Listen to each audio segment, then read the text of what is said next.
Hey guys, it's Kevin again. This is going to be my review for the season premiere of Homeland. Season 4, Episode 1, The Drone Queen, and Season 4, Episode 2, Trilon and Ferrisphere. Yes, I am reviewing this as one episode because they showed it as one episode. And I actually feel this episode works better as one episode. So let's talk about Homeland for a second. I watched the third season of Homeland. I binged it. And, I finished it a couple weeks ago. And I really liked that season, but it was definitely very all over the place. The tone switched a lot. They abandoned storylines very quickly. They didn't bring things up as much. Like, it was very all over the place. You could tell that the writers were there was something going on with the writing. The writing was not good last season, in my opinion. Writing was very weak, and I feel that, I don't know, but I really like the way Season 3 ended. I like that they kind of rebooted the series.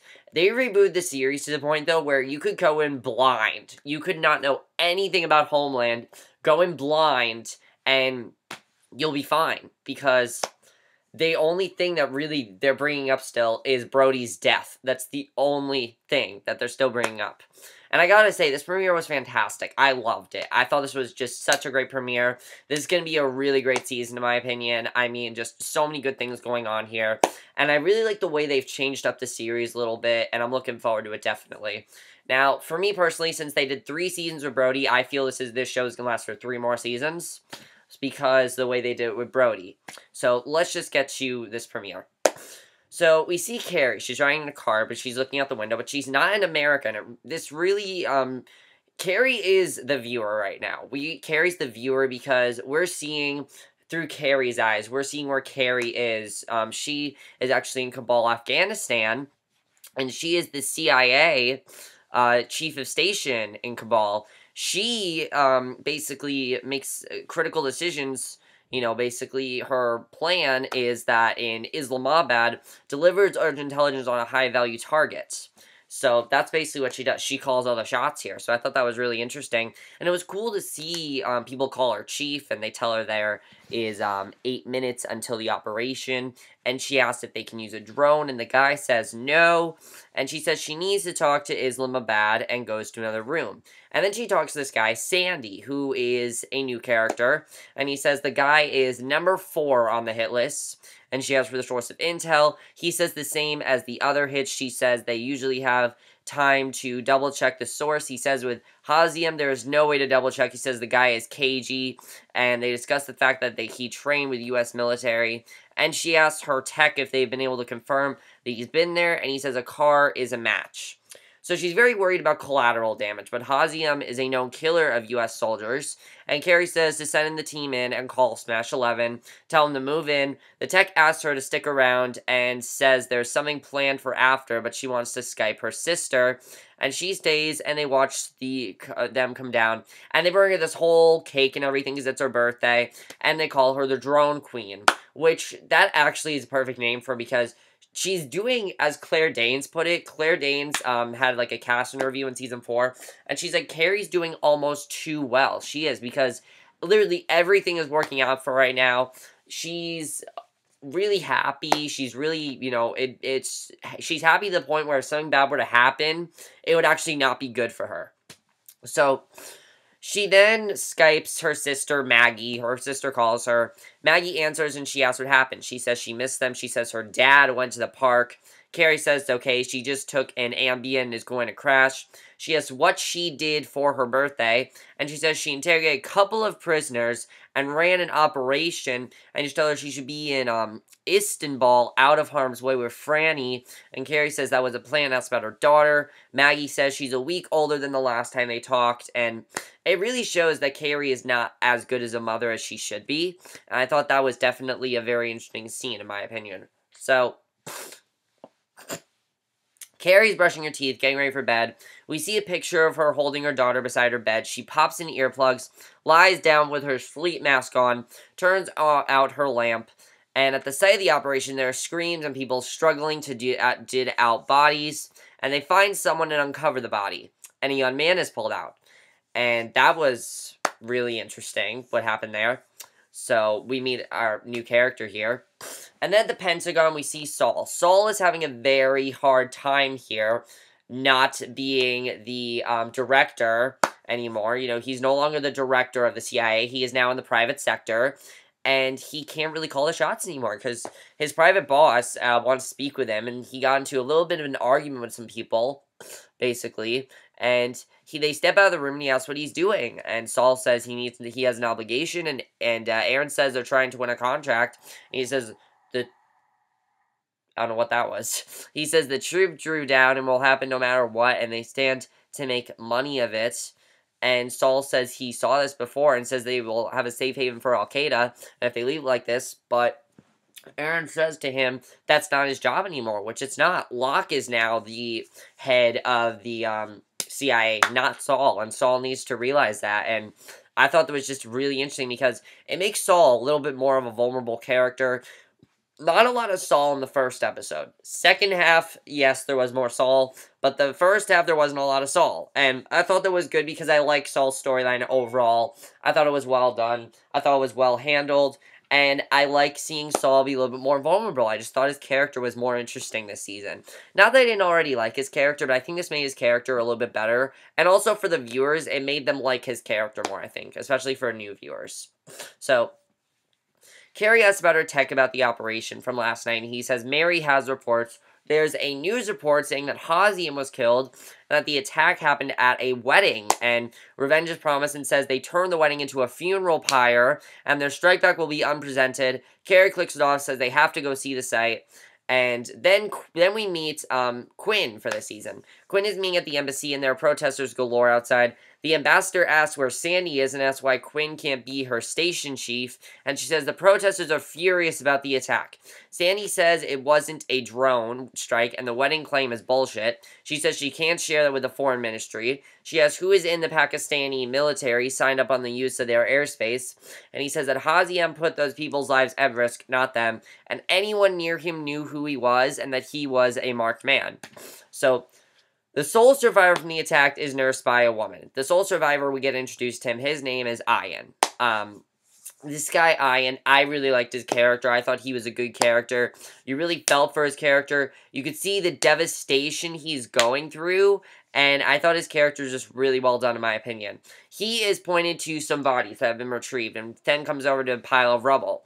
He sees there are rows of bodies, and basically, he walks down to line of the dead and looks. He stops at a pair of shoes he recognizes, goes to uncover the face of the woman, and he's horrified by what happened. He slums down, and then Carrie's observing this footage, and she asks him to get in closer. They see the guy sitting there, and she asks who he is. And they tell her he's probably just a village kid. And he sees the drone and stands them facing. Carrie says he spotted them.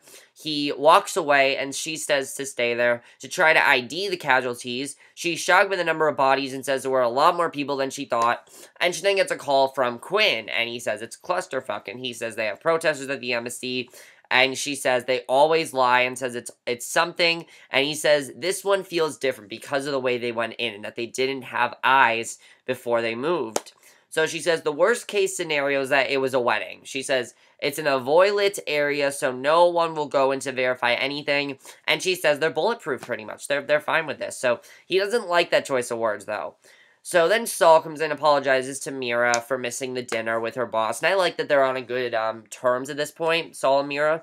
And he says he'll call him and explain everything. She tells him not to, she wants to buy an apartment and he wants to keep renting. And he says it's not working with Aaron. She asks if he's going to get fired. He says he screwed up today and she says to apologize and unscrew it. She tells him they agreed it was her turn. And I thought that was a well done scene overall. So Ayan is then sitting on a bus watching a video from the wedding. And it's a really hard scene to watch because he's very devastated what happened. Definitely, you can tell that. So then he goes to a medical college and he walks through the campus into the dormitories. He comes in and we see his roommate Rahim and says he thought he was dead. And he asks why he didn't return his text and he says he doesn't know anything anymore. Rahim asks if he's alright and Ayan says he feels like a ghost. He sits and tells his roommate that he lost them all. He says his whole family is gone. And it's just really sad to watch, definitely. And the worst part of it is that Carrie is now an anti-hero. Because Carrie's the one that's doing all this. And there's actually this guy that comes over to her and while she's drinking a beer and asks if he can talk to her. And she at first thinks that he's hitting on her. I thought this was going to be like a Brody thing. I thought that this guy was going to be the next Brody. I thought that's what they were setting up here. But then I thought to myself, the writers said we're done with the romance stuff. The writers completely said, we're done with that. The reason the show got so silly was because of the romance stuff. So, then I realized that he's not who, she asked who he is, and he's actually Lieutenant Eggers. And he says he knows she's station chief, and she asks what he wants, and he flew the mission the other night. And basically, she offers to buy him a beer. He says no and asks if it really was a wedding party. She says she doesn't know, and if she did, she couldn't tell him. He says he feels sick to his stomach and asks if she ever feels this way. He tells her he killed 4 Canadian soldiers based on bad intel. He tells her they are all fucking monsters, and she tells him to get the fuck out of her face. He says, yes, ma'am, and goes. So, I thought that scene was interesting because here's the thing. It really shows Carrie being sort of like an anti-hero now, because Carrie is the one that's causing all these attacks, and everyone's really pissed at her for doing this, definitely. So I thought that was very well done, in my opinion.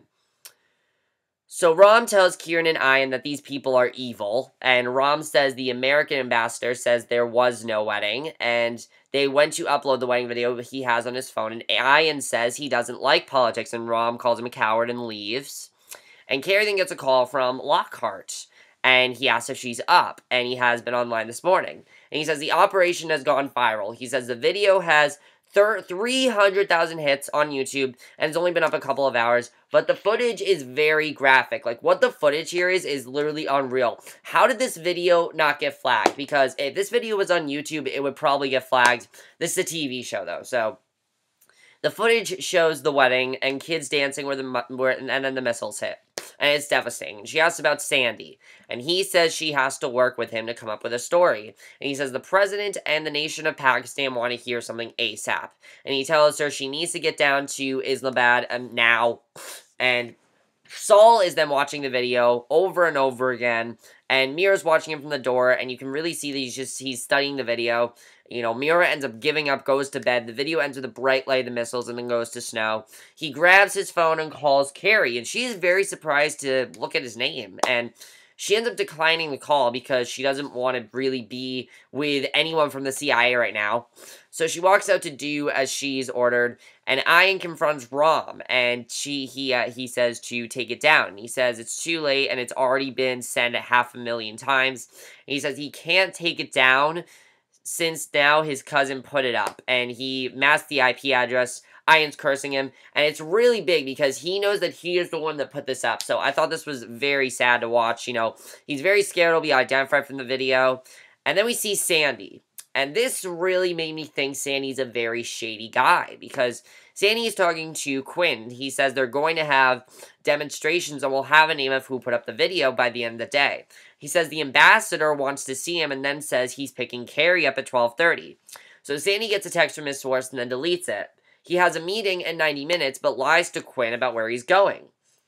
So Sandy then goes to a building, heads through a corridor of flickering lights. The place looks very abandoned, goes out a window and into another building, out through a small store, heads onto the street, and continues walking. And again, Sandy's a very shady person. This really made me think he's a very shady character, and maybe he's going to be sort of like the Brody now. So I thought that was interesting.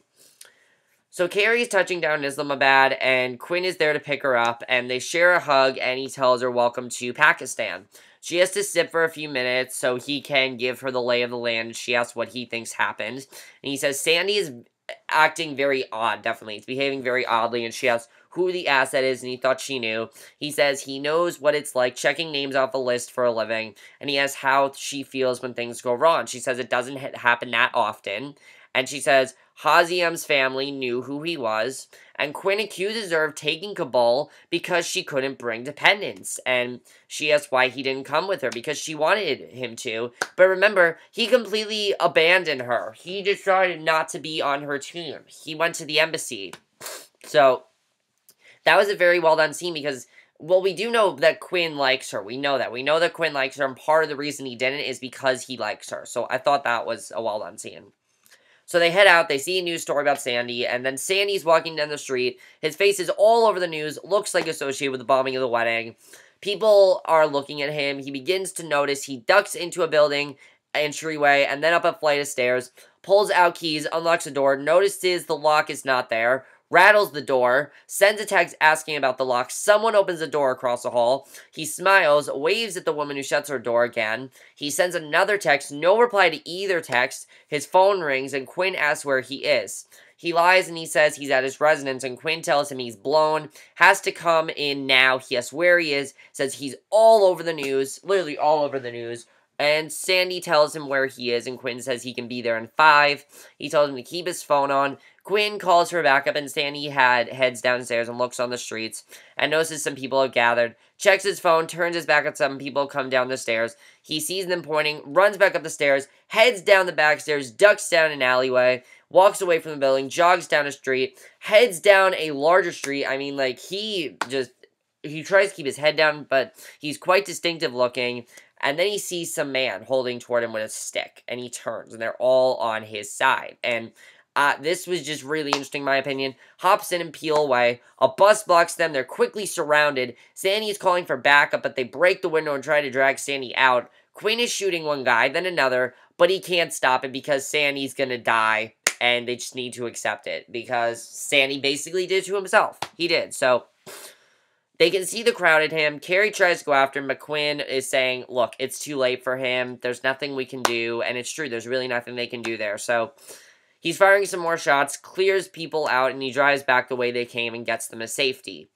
And we see that Sandy was being stomped and beaten by the mob. They make it safely to the embassy. Carrie tells him to come on, but Quinn says he needs a minute. She paces and he asks what she means by what story they tell the ambassador. She says they could have done more for Sandy, and Quinn tells her, fuck you, and asks what's wrong with her. She asks in the same, she asks him what's wrong with him, and says he has given minutes that he better be inside. So Carrie comes in and says she's there for the ambassador. The desk clerk tells her she's bloody. She asks for a bathroom, goes to clean up, wipes the blood, and I thought this scene was a really good way to end the first part. Wipes the blood off her cheeks, gives herself a long look in the mirror, applies some lipstick, straightens her hair, and she heads out to face the music. So I thought that was a very well done scene in my opinion. I really like that. So that was basically the end of the first part. Warning you guys, this review is going to be really long because we're now going to go into the second part because I want to do this in one video because one, it's Sunday Madness Sunday. It was Sunday Madness Sunday yesterday, so there's a lot to review. So just warning you guys, in case you guys can already tell, this review is going to be very long. So 2 days later, we see a flag-draped coffin unloaded in an airbase in Maryland, and Quinn and Carrie are there to greet Sandy's wife, who tells him he told her it would be safe there. Lockhart is there as well. He says this is fucked up and that they had 3 kids that saw the video of their dad being stomped to death on YouTube, which honestly is just, that is tragic to watch. And you know, the thing is, there's stuff like that actually hits YouTube, and it's really devastating that stuff like that happens. There were a video a couple of years ago of, like, some kid being beaten up to death by, like, a bully or whatever, like a bullying video. You know, that was very popular. It's really sad how many things get popular, really. It really was sad to watch that. So Quinn's going to get a drink. Lockhart asks Carrie if he's okay, and she says he was right there when it happened. He reminds her she was too and says to be at his office in the morning. And then we see this next scene, which really shows how Carrie is, you know, how that Carrie really is not a good mother. That's what this next scene really showed. And I thought this was very well done, in my opinion. It really shows that, as I said, Carrie is not really a good mother here. I thought this was very well done. So basically what ends up happening is that she goes to Maggie, and she goes to the park, and she hears her daughter crying, and I gotta say, her daughter, adorable. Adorable child that they've casted. I know some people have said she's ugly. Seriously, let's just face it, she is adorable, okay? Adorable. So, Maggie comes to the door. Carrie apologizes for being late. She asks Carrie if she wants to hold her daughter. She takes her. She says she has so much hair now, but looks at the baby like she's a stranger, and Quinn sits in a chaise lounge by the pool drinking and tosses the empty in the water. And a woman comes up and says it's hair pool and he's polluting. And she tells him she's the manager and reminds him they met when he paid her 6 months in advance. She says no glass bottles by the pool. He tries to stand but can't. She takes him to her apartment, then basically has sex with him. You know, but Quinn sees to be holding his own. She straddles him. She's, you know, pretty, I don't want to say fat girl, but a big girl, definitely, like, bigger than Quinn, so it was definitely, an interesting scene to see there. And then we see Ayan telling, Rahim he's going to be blamed by the riots and for the CIA's chief's death. And he says it's not true, and Ayan says people are staring at him. And Rahim tells him to calm down. Ayan says he has no one who is safe there. There's a news crew with a camera in Ayan's face. They ask if he feels like it was justice when Sandy was stomped to death. He tells her the Americans are also murderers, but that they don't justify what was done to the man. So he walks away and goes to his dorm room, looks down, sees that Rahim is still in front of the camera talking, grabs a bag, starts to pack it. He has a bunch of medicine vials in his cabinet, picks them up. And then that girl that Quinn had sex with the next morning, she wakes up and tells Quinn he doesn't need to do anything. He asks her to breakfast, and she's pleased by this because she didn't really think, she thought it'd be like a one-night stand, but he asked her to breakfast, so I thought that was good of Quinn. So then Carrie wakes up to her crying baby and says she can't take her. She says she has to go, but Maggie puts her daughter into her arms and hands her the bottle to feed her. My only complaint with this is that we did not find out the name of the baby. That's my only complaint here, is that we did not find out what the name of her baby is. So, she says she's back for only a couple of days. Maggie asks what she plans to do about Franny. She hands her back to her sister. Oh, Franny, that's her name. That's the name of her baby, is Franny. And she tells Carrie that their dad isn't pitching in like he said, and the nanny isn't there often enough. Maggie says they have to talk and make her commit to tonight. And Carrie leaves. The nanny comes in. And you can see again that Carrie really is not a good mother. That's really what this shows. And I think it's part of the fact that she just has so much going on that she's not a good mother. And I'll get to why I think she's not a good mother. But she said they found a new chief. They need a new chief now in Islamabad. And she can do it. And he tells her she dropped a bomb in a damned wedding. Now he's under attack by state. And he says they have a hearing and he needs her to help him fight the committee shutting down what they're doing. And she agrees to stay and help, but asks them what. And she asks how long she's back for, and he says she's being recalled permanently. He says she can spend time with her kid. She sighs and walks out, and Quinn didn't even show up for the meeting, which is big. He is at breakfast with the manager, and she asks why he doesn't talk much. He says he'd rather listen to her. She calls him charming. She says he was moaning in his sleep and apologizes. She asks if he's okay. He says he is, but she asks if he really is. He kind of laughs and says it's been a rough week. A very rough week. You can tell it's been a rough week for him, especially because of what happened with Carrie. Then a couple of guys in the cafe are laughing at her, probably at her size and things like that, and she tells him she's a good listener. She walks up to the bathroom, and the guys make a couple more cracks about her, and Quinn goes to confront them. She tells them to forget it, come on. The guy repeats his joke. It's bad. It's a really bad fat joke. It really is. So they call Quinn a douchebag, slams the guy face down on the table, breaks the other guy's arm, starts to beat them some more, but she stops him. He regains his composite somewhat, and Carrie watches and that was just such a big scene. What happened there was such a big scene because of the fact that we were really seeing that Quinn was slowly breaking apart in this episode. You could just tell. You know, from the Drone Queen to this, you could just tell that something bad was going to happen to Quinn. Definitely. Quinn was a very interesting character in this episode, and I thought that was very big, definitely. So, Carrie's watching the nanny change Franny's diaper, then goes to get her phone. She says she's on her way and heads out, and she sees Quinn in jail, and she tells him they're letting him go. And she says there's a fine, and she says she had to play the PTSD card. She asks what happened, and he says he was just stupid. She asks if he's okay, and he says he thought he was until he found himself beating the hell out of some idiots. And she tells him Lockhart didn't really notice that he wasn't there, and she says she's being permanently recalled. And she says the one person who could explain what happened is being buried tomorrow. So she asks about a case operator that left about the time he got there. And he says it was Jordan Harris, and he was sent back to file. She wants to talk to this guy and asks him to go. And he says no, and she asks if he has more brawling to do.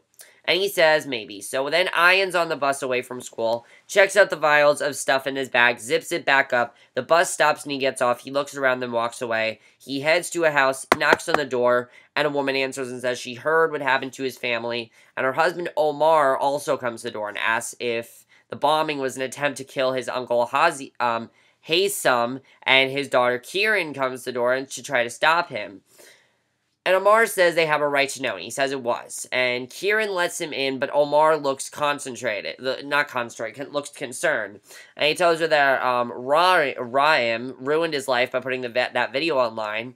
He says people just watch him now. He asks her to put his bag somewhere safe. She asks what's it's in. And he says it's personal things he wants to keep safe. So Kieran asks when she'll see him again. He says tomorrow at school. She says she means she really see him. And he says he doesn't know that everything is complicated now. And it's really hard to watch that, really, because again, Ayan's being blamed for all this when it was really Rahim who did this. So I thought that was really interesting.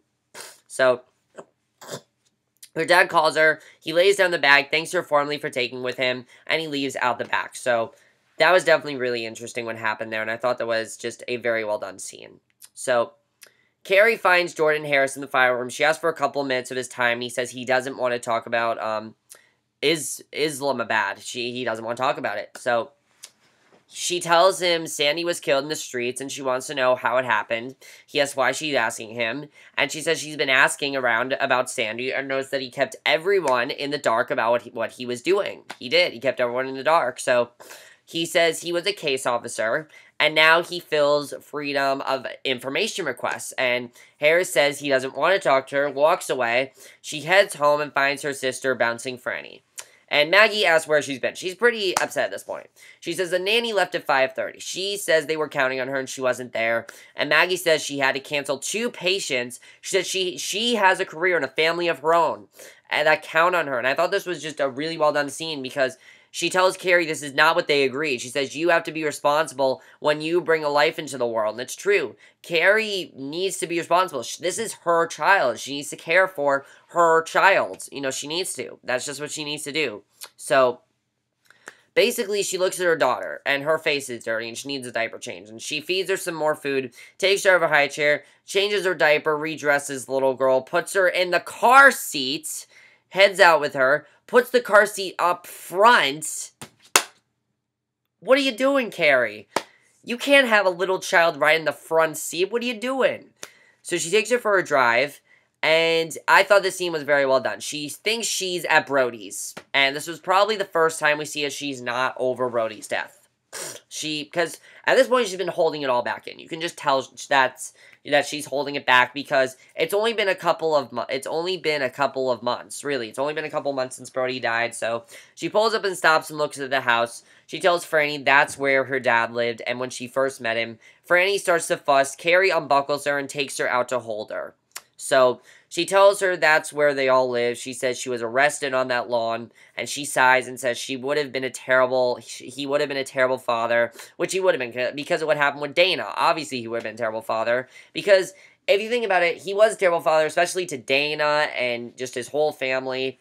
And she tells Franny she knows she's a terrible mom, but says he would have been worse. She says he was happy to hear that she was on the way and says it was the last thing he was happy about. And Carrie's crying and says she tried to hold on to that and feel it too. Happy that she was there. The baby coos, she says with him gone, she can't remember why she had her. So she says she loved him so much and can still see him when she closes her eyes. And I thought that was a very well done scene because, again, it really shows that Carrie is not over Brody's death.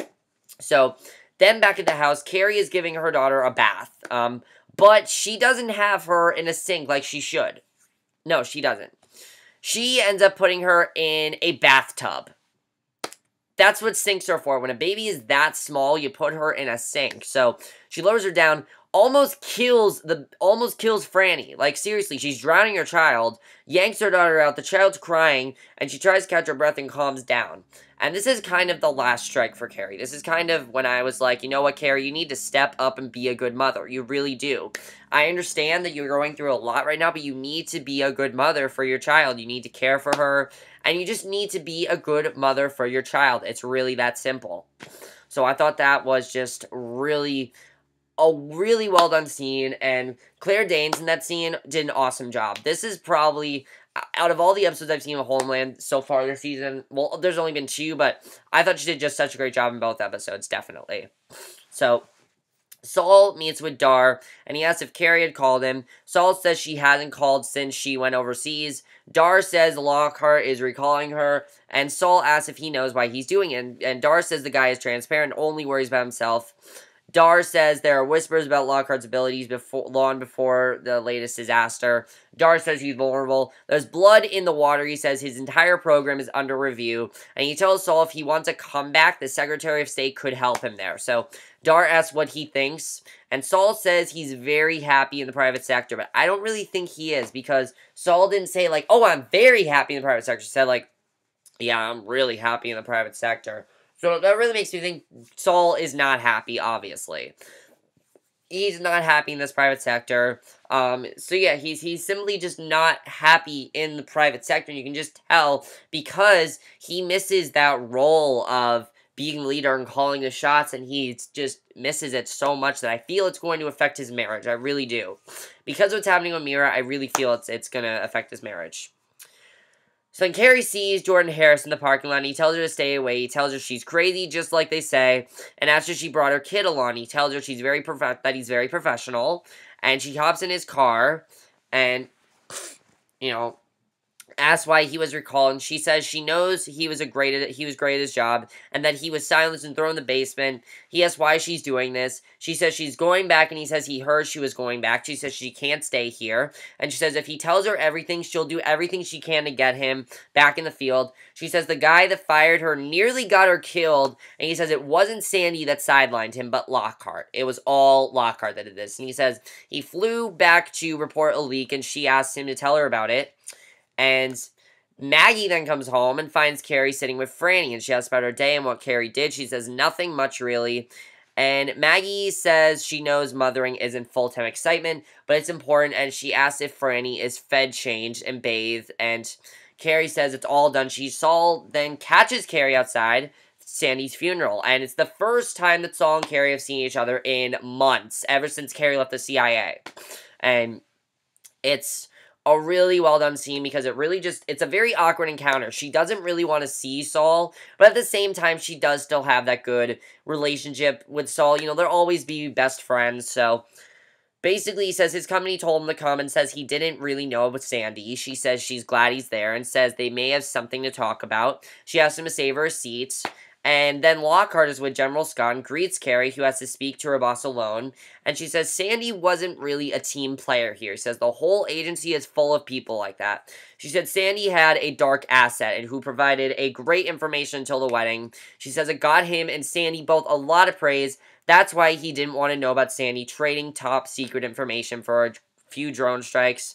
And she says he's conflict and says he was committing treason. That's what it was all treason. And she says the laws apply even to the head of the CIA.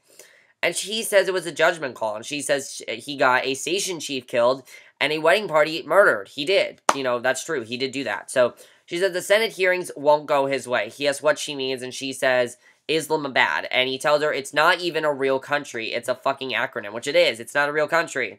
He tells her it's a shithole, and he doesn't know why she wants to go back there. He stomps off, and then she sits by Saul, and he asks what that was about, and she says he changed his mind about her being back here, and I thought this was a well-done scene. They're giving the, I think it's called a sermon at the funeral, not sermon, but, like, they're giving the whole, funeral service there, and they're talking in the background. She says he changed his mind about bringing her back here, and says he's going to be station chief in Islamabad. He says her boss doesn't seem happy, then smirks, and says people aren't happy at funerals, which is true.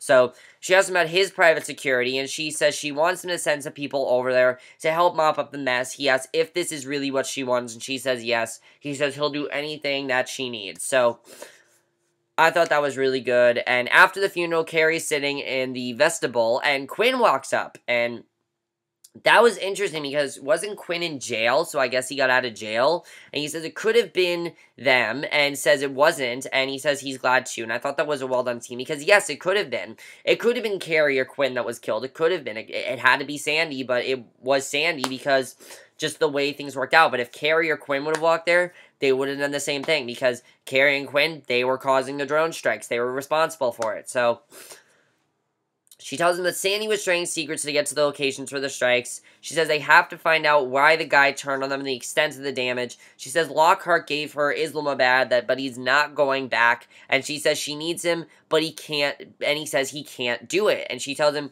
she was upset at what happened to Sandy as well. Quinn says it's not about her. He walks out, and she tells Maggie, who is just furious at her. Completely furious. And this was just such a well-done scene because Maggie is literally pissed at her. Carrie says it changed, and Maggie says she's her mother and doesn't know what she's thinking. And Carrie says she knows it's not fair to her sister, because it's true. Her sister is more of a mother to Franny than Carrie is. It's true, she just is. And she says Franny's better with her, but Maggie says now anyone with a bottle can make her happy, but later she will need her mother, which is true. Even though she's little right now, when she grows up, she's gonna need her mother. And the thing is, Carrie is just as bad as Brody right now. She really is, if you think about it. Because Brody abandoned Dana, abandoned Jessica, abandoned, I believe his son was named Chris, abandoned his son. He abandoned his family, and Carrie is doing no better. So, Maggie says she doesn't believe her, and says she manipulated this so she will have no plans for her daughter in her life. And Carrie says it's not true, but Maggie says they both knew it. And she asks when she's leaving, and Carrie says now, and Maggie says there's a diagnosis for what is wrong, and Carrie tells her she needs to at least have the courage to say goodbye to her daughter before she leaves, and Carrie goes to Franny's room, looks at her daughter in her crib. Franny smiles and laughs at Carrie, and she tells her she's sorry, walks out the door, closing it behind her, and I think that was sort of showing that she is now going to try to be a better mother to her child. I think that's what that was really showing there, and I thought that was a very interesting scene, definitely. I thought that was very well done. So, because again, it really shows that Carrie's going to try to be a good mother, and yeah, so I thought that was going to be the last scene of the episode. That seemed like how they were going to end it, but it's not, because Quinn walks by the pool bottle in hand and goes to his apartment, throws his cushion back on the couch, and sits down, pours himself a drink in a dirty glass, and he sees a note from his new, from that new girl, and it says, no one ever fought for me before, with a red kiss mark, and he looks very troubled because now he's got himself into this, because he just wanted to take her out for breakfast, and now he's got all those problems and everything. Even though she's happy, he's not really happy, so I'm wondering what's going to happen with Quinn, because that's the last scene we really see of Quinn, so I'm wondering what's going to happen there. So, Ayan hears a noise, wakes up, his door busts open, and several men are there. They tell him to keep his mouth shut. He says he hasn't said anything. He says he has nothing else to say. They tell him no more interviews, videos, or anything. Throw him down and leave. He sputters in pain from where they hit his throat, and Rahim comes in, and Ayan glares at him. So, Rahim really needs to confess that he was the one that put up the video and not Ayan, because everyone suspects Ayan right now, and I thought that was just really intense, and I'm really looking forward to seeing what's going to happen next, definitely. So, this last scene really shows my theory of Carrie kind of being, kind of not being okay, because Carrie's on a military plane back to Islamabad, and a man asks if she needs anything, and she says she's fine. She's repeating it again to herself, and she says, I'm fine. I'm fine. And I don't really think Carrie is fine, though. She's not a good mother. She's not over Brody. Like, she has a lot of problems definitely going on in her life. And that's basically how this episode ended. This premiere was amazing, in my opinion. Homeland is definitely back. Homeland is back to being amazing. And here's the thing with Homeland, I gotta say, that I really love about this premiere. Everything worked in this premiere. Everyone was fantastic in this episode. I thought everyone was just so good in this episode. Everything was so well done. I really enjoyed everything that happened in it. And one of the things I do love, definitely, is getting rid of the whole romantic, soapy side of it, because it makes it a more serious drama. It makes me care about the characters more, and I definitely enjoyed that more about this episode. Now, let's talk a little bit more about it. Carrie, as I said, I do not think she is in a good position right now. She is making a lot of bad choices, and she needs to decide what she wants to do. What does Carrie really want to be right now? Does she want to be a workaholic that doesn't care about her child and has her sister do all the work? Or does she want to try to be a good mother and a good, agent at the same time? Because I think she's going back to the CIA. I'm pretty sure she is. But it seemed like she was going to, but now she's not. So she's back to being the drone queen. So the question is, what does she really want to do here? Ayan, I really feel bad for Ayan because everyone right now with Ayan, everyone feels that he did it, and I really hope that Ayan gets himself out of this. I really hope he gets Rahim to confess what he did, because this is all Rahim. It was not Ayan. It was all Rahim that did this, and I really hope for Ayan's sake that Rahim confesses that he was the one that did it. I don't know if he's going to yet, because it's only episode 2, but we'll have to see what happens there. Quinn really had himself in a pickle right now because this girl really likes him. I don't even know if he likes her. He clearly has feelings for Carrie. You can just tell he has feelings for Carrie. And because of this, I don't know if he's going to want to be with this girl. I think he's going to either reject her or do something big. Like, I really feel Quinn's a very shady type of character this season.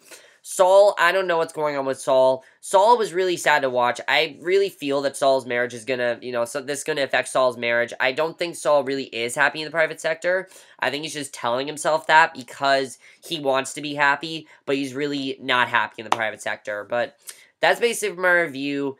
I really enjoyed this premiere. I thought it was absolutely fantastic. Let me know what you guys saw of this premiere. I just thought it was really well done. I loved everything that was going on. Homeland is definitely back to being amazing. Last season was really all over the place, but I feel this year, they really know what they're doing. They know, who the characters are. They know where to go with the characters. And I like that they've changed them up a little bit. Carrie is definitely an anti-hero right now, where you don't really know if you want to root for her. At the same time, you really want to watch her journey, though, because it's really interesting to watch. So, I thought that was really well done. And that's it for this review. Hope you guys enjoyed it. I'll see you guys in my next video, which will be my review for the season finale of Witch the Beast End. And I am splitting the 2 parts. This I didn't because it was 1 episode. I'll see you guys in my next video, though. Okay, bye. And sorry this review was long, guys. I'm sorry. This review had to be long, though, because I had a lot to talk about. But I really wanted to give a really good review for Homeland. Again, I would have put this up last night, but I didn't. So I'll see you guys in my next video, which will be for my review, the first part of Witch the Beast End. So I'll see you guys for that. Okay, bye.